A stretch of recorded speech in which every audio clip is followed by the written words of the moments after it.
دی وجنه دا دکاوا مخلوق تا مخلوق بتاله څه شعر کا یو انسان بخپل باندې خطاکار دی سیاکار دی نافرمان دی گناهګار دی مختورن دی خدای پاک په دربار کې بخپل مجرم دی که هغه ته نیک اعمال ظاهر کړي هغه بخپل باندې د الله جل جلاله د رحمت طلبگار دی هغه انسان بتاله څه شعر کا یا هغه ته پته ولګي یا هغه ته پته ونه لګي هغه بتاله څه شعر کا خو دومره نقصان دستا خامخشي چې کوم مهنت کاوش تا کړهو رب لا یزال تعالی توفیق در کړهو په دغه معمولی غلطۍ باندې رب لا یزال په حضور کې هغه عمل بیا نه قبول دا یاد نه نو دی وجنه که معمولی نیکی او که غټه نیکی دا خدای پاک جل جلاله سره خاص کړي دا مخلوق ته مخ کارا کوي خپل لزان نه غټ یا خپل لزان نه وړوکه انسان هغه ته مخ کارا کوي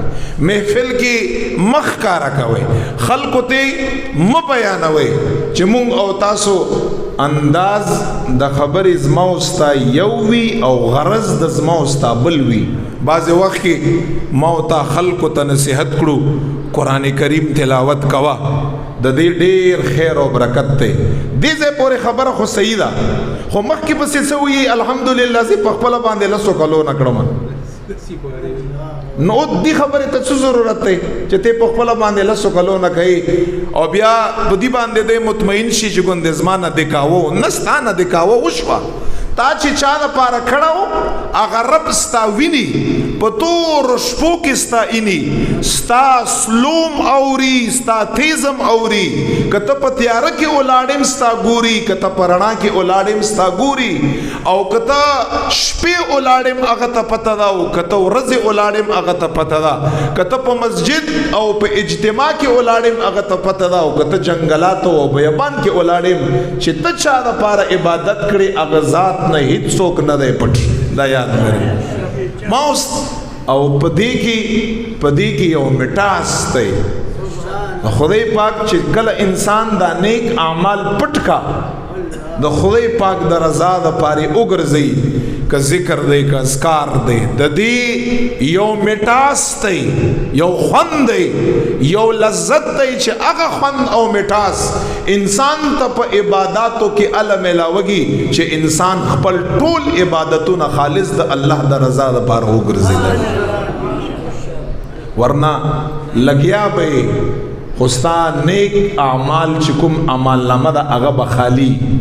پاغي کې بسنی تب لګیاي تب مهنت کړي تب کاوش کړي تب منځونه کوي تب نوافل کړي تب تهجد کوي تب تلاوت کړي تب هزار کرتی درود پاک وای خو نامه اعمال دستا د نیکو د الله په نس باندې هغه صفای پاغي کې اڅم نه نو تب څه عذر قیامت ورځ باندې الله ته پیش کې چې خدای پاک ما خو ډیر منځونو ما خو ډیر تلاوتونو ذکر او اذکار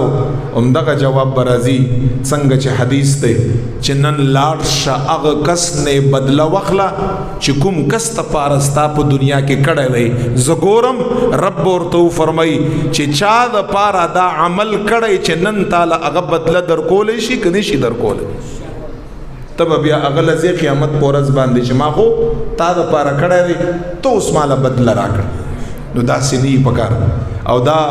حدیث ارتوایما زمونږ استاد مسلمانان د علم نا لریوالی په وجه باندې چې موتا دنیا ته ډیر قریب او د علم نه ډیر لریو او بیا چې چا سره کینو اغم مونږ ته د خپل فرقی دین راته بیانوي چې کوم دین او اسلام دی ان الدین عند الله الاسلام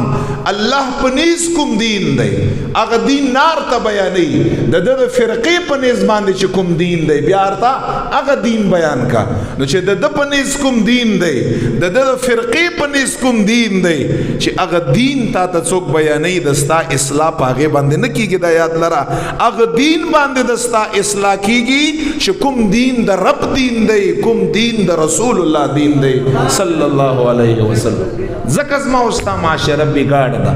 زکز ما استا اعمال برباد دی ما استا اخلاص د خدای پاک جل جلاله محبت او رضا د پیوشي کې ډېر په مشکل باندې دا چې ډېرو کمو کسانو په عبادتو کې مندل کیږي.